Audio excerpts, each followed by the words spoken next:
Marcinho VP. A gente tem uma outra notícia aqui sobre o irmão do Marcinho VP. Sabe por quê, gente? Sabe Belfor Roxo? A gente já citou Belfor Roxo aqui algumas vezes. A menina que foi morta aí de 10 anos foi amplamente repercutido no Brasil e aqui também. Teve o capitão da PM, que foi afastado da PM, porque tinha ligação com o DOCA, a gente mostrou vídeos aqui.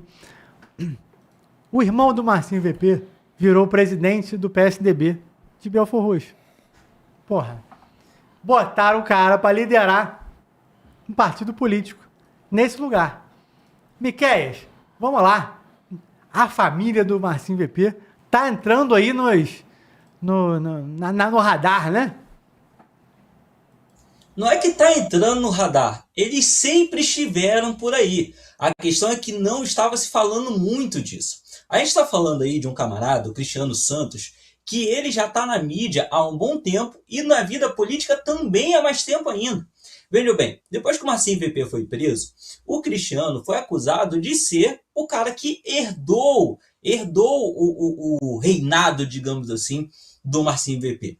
Ele chegou a ser preso em 2006, acusado de ter assumido as finanças do Comando Vermelho, no lugar do irmão. Depois também, em 2012, ele chegou a ter uma breve passagem, quase não tem muita fonte sobre esse caso, mas ele chegou a ter uma breve passagem também pelo sistema carcerário, em virtude de ser acusado de comandar ataques dentro do Complexo do Alemão contra os militares do Exército, porque eles fecharam um esquema do Comando Vermelho de revenda de gás. Já que o Complexo do Alemão tinha acabado de ser ocupado ali pelas forças de segurança no projeto de pacificação das UPPs, isso estava atrapalhando o tráfico de drogas.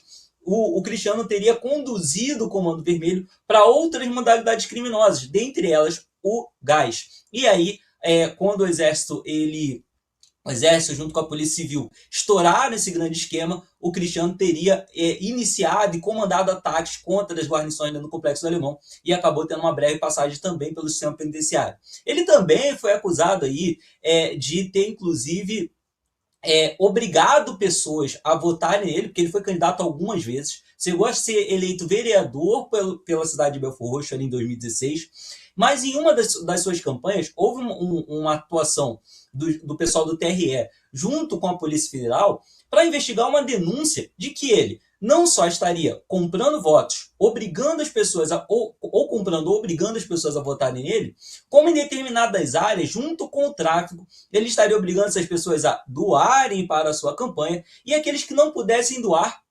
eles teriam que trabalhar de graça na campanha do cara. Então a gente está falando de uma pessoa polêmica, com vários assuntos a resolver aí com a justiça, várias investigações em andamento, e ele vem da política há muito tempo, várias eleições ele concorreu inclusive à prefeitura da cidade, mas não foi eleito, chegou a ser vereador durante um mandato, saiu deputado inclusive pelo PL, como um apoiador do Bolsonaro.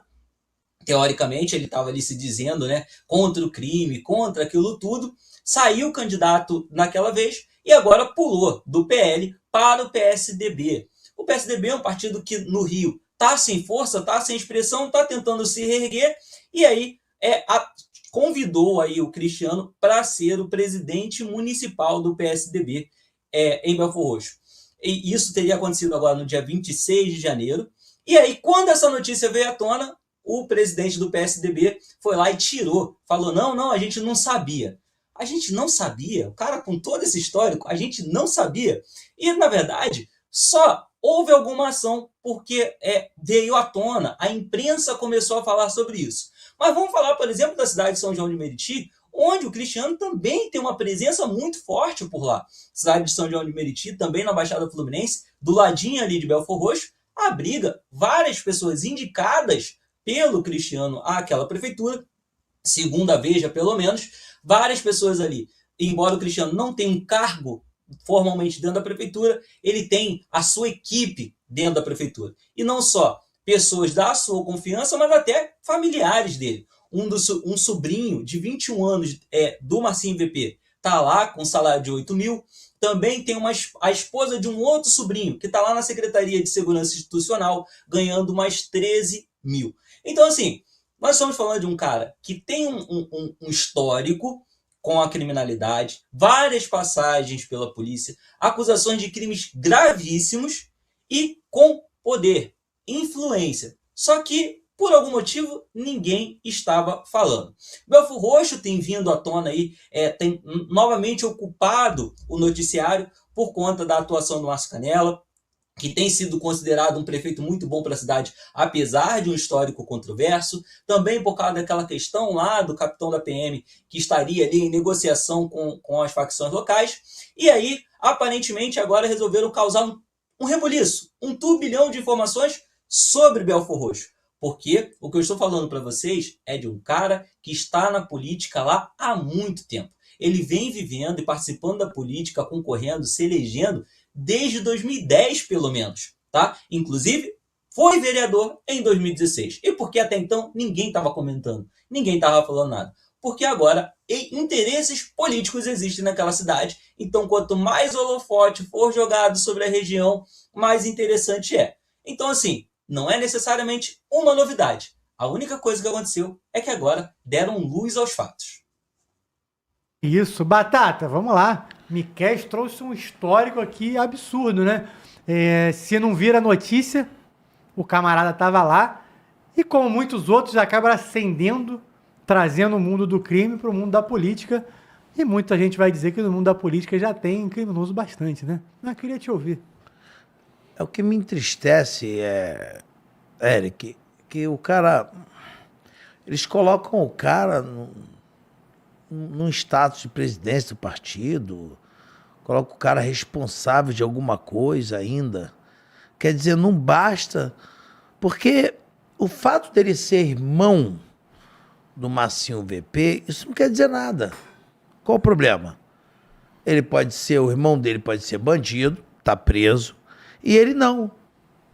O problema é que, como o Miquel falou, ele tem um histórico de diversas passagens pela polícia, diversos crimes cometidos, e mesmo assim a insistência de botar o cara dentro da política.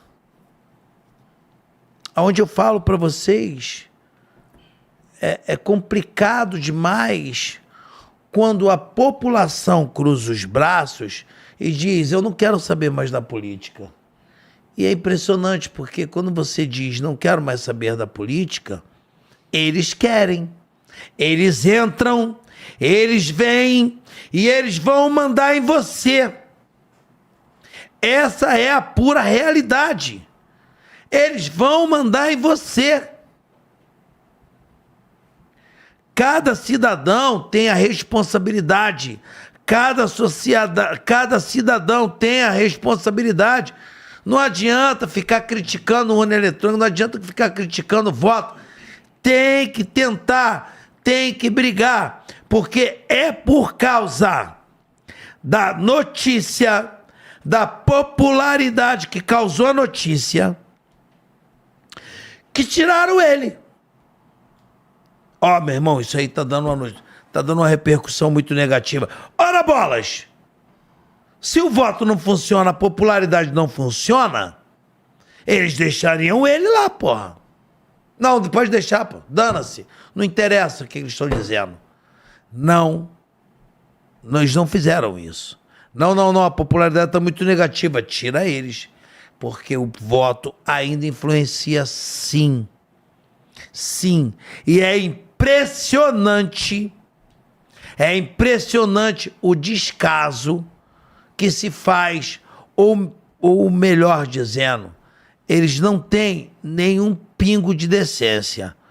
Porque na minha concepção, pô, gente, olha só, eu não vou nessa, porque se eu for ali, vai ficar feio demais.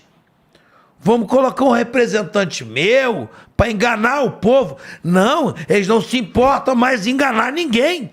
Que se dane, porra. Pô, irmão, mas o cara tem 200 mil passagens? Não interessa. Mas o cara tá feio demais. Não interessa, que o povo aguenta. O povo engole, empurra na goela dele. É por isso que eles caguetaram a gente. É por isso que eles caguetaram, o Glauber. Que a gente não aguenta, a gente fala mesmo. E aí, Batata, o André Mais mandou aqui. Foi basicamente assim: tira esse traficante e coloca outro menos conhecido pro bobo votar. Porque assim, vamos combinar, né, gente? É isso que a gente tá falando aqui. Ninguém sabia. Não é como se o cara... Pô, era um anjo.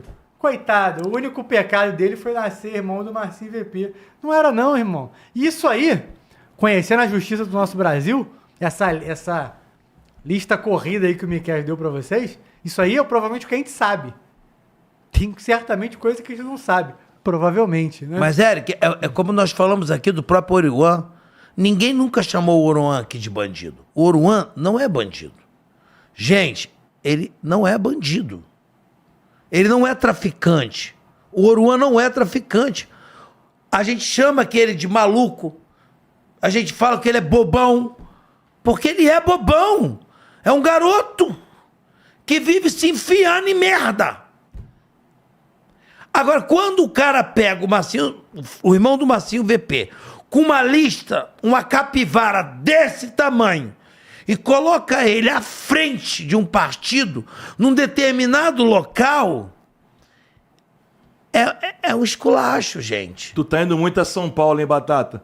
Capivara é ficha extensa de anotação criminal, pra quem não sabe. Lá em São Paulo que se fala isso. Mas, entendeu? É esculachar.